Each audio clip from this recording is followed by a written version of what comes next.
rev it up for our next TED-like talk.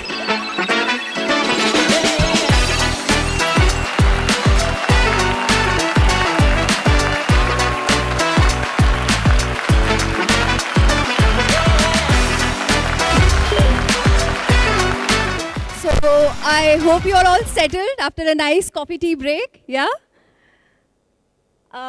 So thank you all for being here. I'm so happy to see new faces and familiar faces in the audience.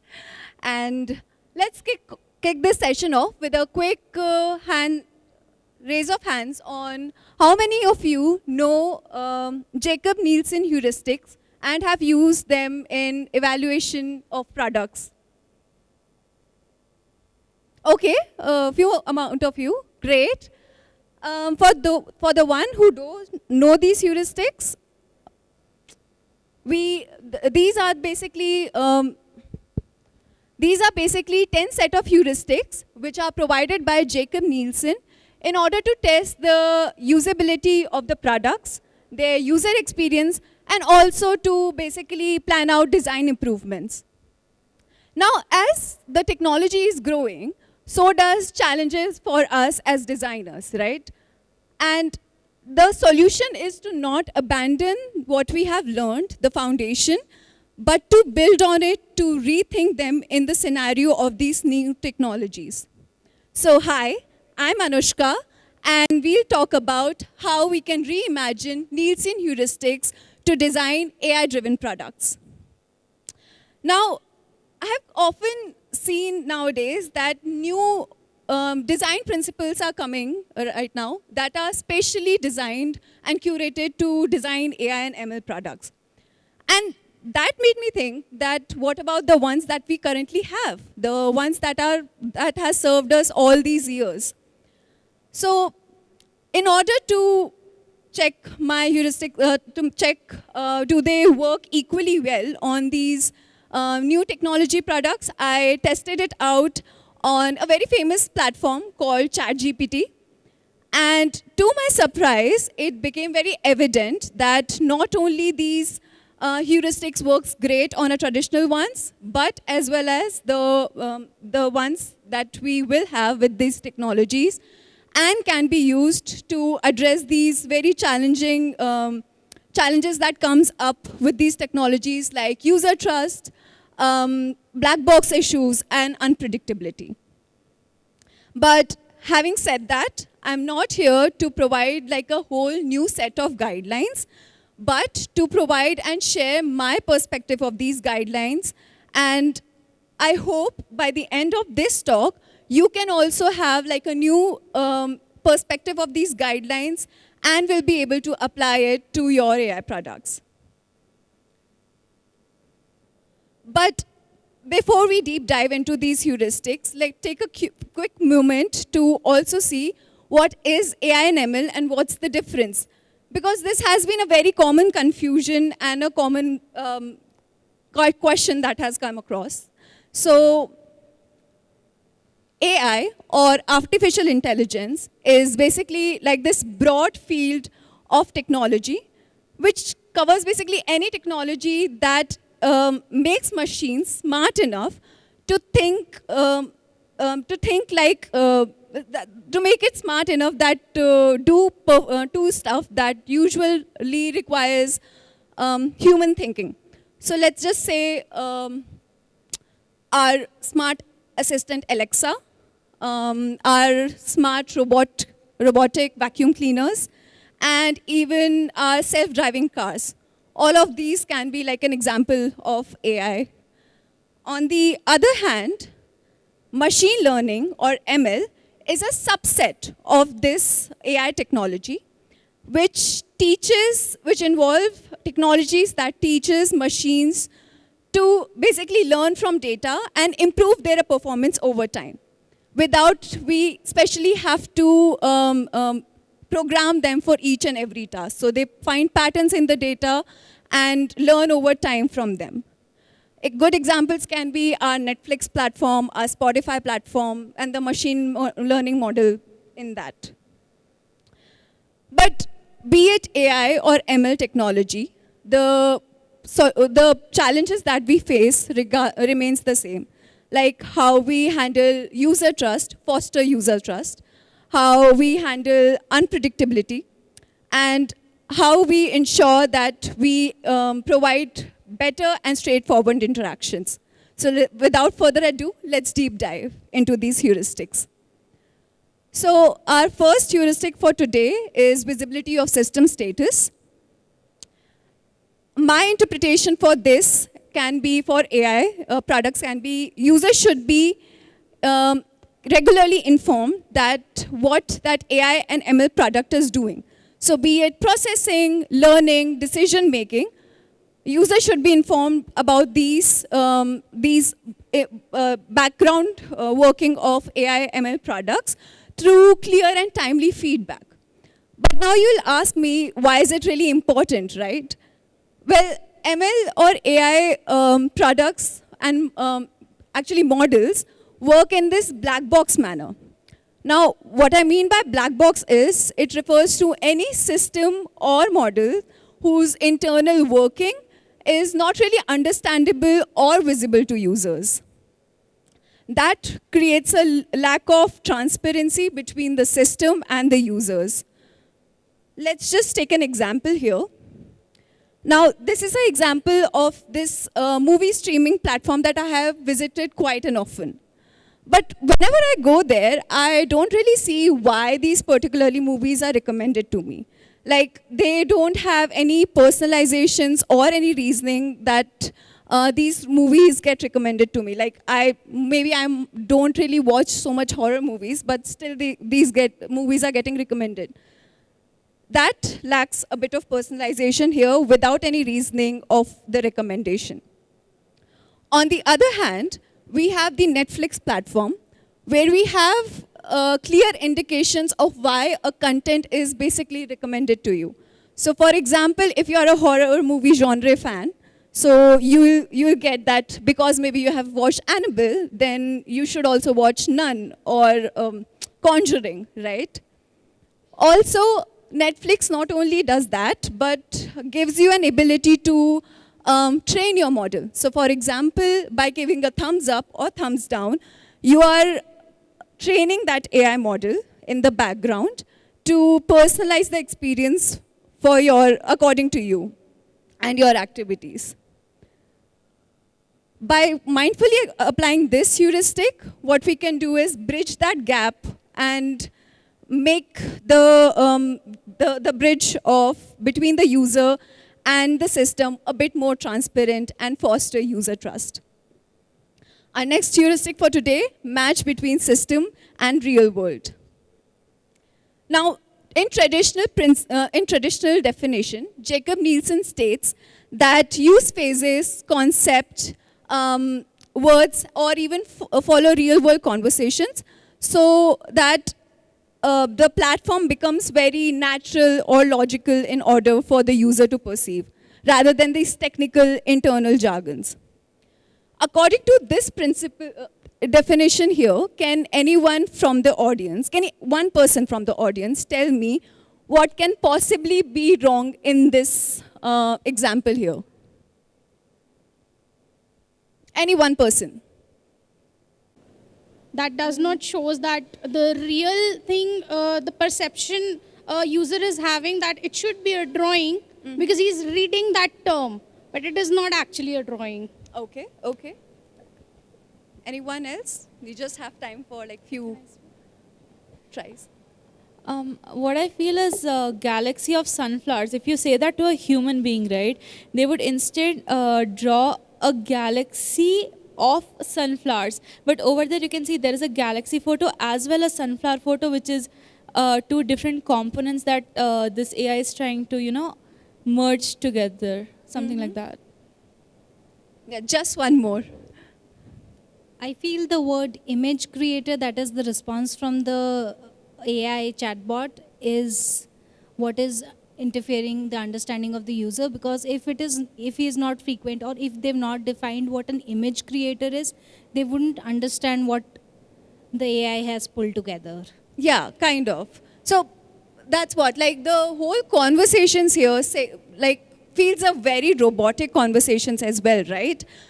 So whole and soul, the conversation here gives a very robotic feel to the whole conversation. On the other hand, we have another example which kind of gives the replies and interaction is a much human-like conversation, right? That fosters more like human engagement with your products. So for example, another good example is ChatGPT. Whenever you see the reply here, they are also like, certainly, I can help you out with so. Other than, sure, I will create image creator, right? So this fosters human engagement and human user retention on your platforms. By leveraging this principle mindfully, we can build on the existing mental models of the user, for example, familiar phrases, words, concept, so that they can navigate with AI features based on the familiar behavior and experiences. And that's how we can ensure that users do not feel disconnected with the platforms and foster user trust on the platforms as well. Third principle for today, user control and freedom. Okay, I want you all to imagine that you are the sailor of this new Titanic ship, this which is powered by AI, by the way, and AI model suddenly has this suggestion that let's take you all through the iceberg territory because it might be give you a perfect Insta-worthy shot. What will you do as the captain of the ship? Of course, not take it, right? So AI is mostly conceived as this overpowering belief that limits user freedom. And by applying this principle, we can make sure that user is in control. By user control, easy editing, and easy error recovery. And especially when AI environments are there in your product, where actions are a lot automated, users should be always in control. And I have an example here. This is an example from an old iPhone version, which had this feature called Auto Enhance. So what it did was, I think so it's resolved in the current versions, but what it did was, it only limited the user control by doing the enhancement itself, but not letting users do any modification in the picture. And I think so that started a lot of Reddit threads, for sure. So it was mostly like a take it or leave it kind of a scenario. On the other hand, we have Google Photos Magic Eraser tool. So what we can do there is we can manually edit, modify your image, but at the same time, AI suggestion is there to basically tell you that, hey, we have a suggestion of the modification in your image, but it's up to you to take it or leave it. So user is not really, they still have like a control over the situation, right? Because ultimately, we don't really want users to be free, for them to be trapped by the choices that AI make on our products. Error prevention, the fourth principle that we have. Now, how many times it has happened with you all that you create this perfect email with perfect vocabulary, maybe used ChatGPT with 2 regards, thank you, and you hit send, but wait, you forgot to attach the files, even after saying, please find attachment for references. Yeah, a very relatable moment for all of us. Well, how Gmail helped us out here was that it used a natural processing language in order to detect these keywords in your email, for example, attachments. And when they detect these keywords, they prompt like a message to everyone saying that, hey, I found that you have mentioned that you have attached something, but you haven't really Do you want to check or do you want to send it anyway? That gives an option to the user to rectify on its mistakes. Error prevention heuristic is very valuable when it comes to AI design. And this principle focuses on making sure that error doesn't really occur at the first place, be it through thorough testing, rather than giving an emergency exit or no way to rectify the errors or recover them from them later. And let's give a huge shout out to Gmail and even now Outlook for saving us of the embarrassment of not attaching files so many times, one error message at a time. Our last principle, I know I haven't really covered 10 of them, but we can't really in such short notice. So the last principle for the day, aesthetic and minimalistic design. Now, on a weather app, what do you generally go for? To basically see what the weather will be like, right? Do I need to carry an umbrella tomorrow or not? Will it be foggy, sunny? But even in the weather app, in the background, there is an AI model running. And that AI model is basically gathering data from different sources in order to make that particular prediction. And now imagine all of that data basically shown on UI. Why, right? So what we need to show, what part of AI working we need to show on UI, we need to be very mindful of that. Because you don't really want to go on the weather app to see all of that. You just need to know, should I carry an umbrella tomorrow or not? Example here, to explain this a bit better, is this is the AI working model in the background that works for Spotify. I think so similar also works for Apple Music, YouTube, but I'll just take an example of Spotify today.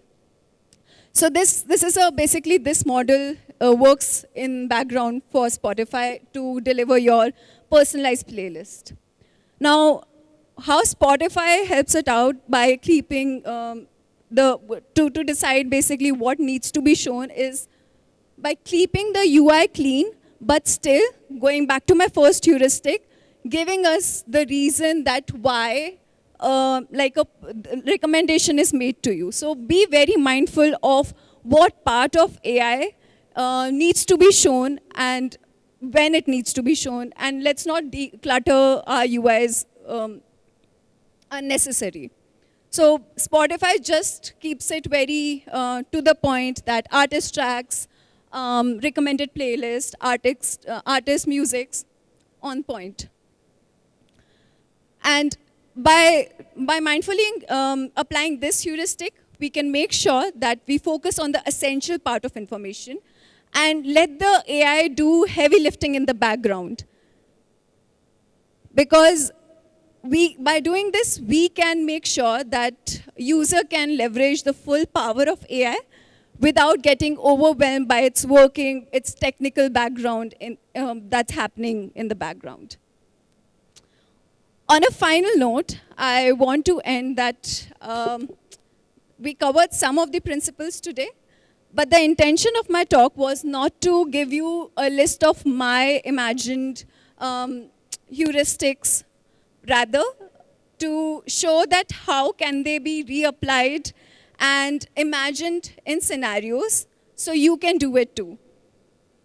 And as the times are evolving, so does our responsibility as designers.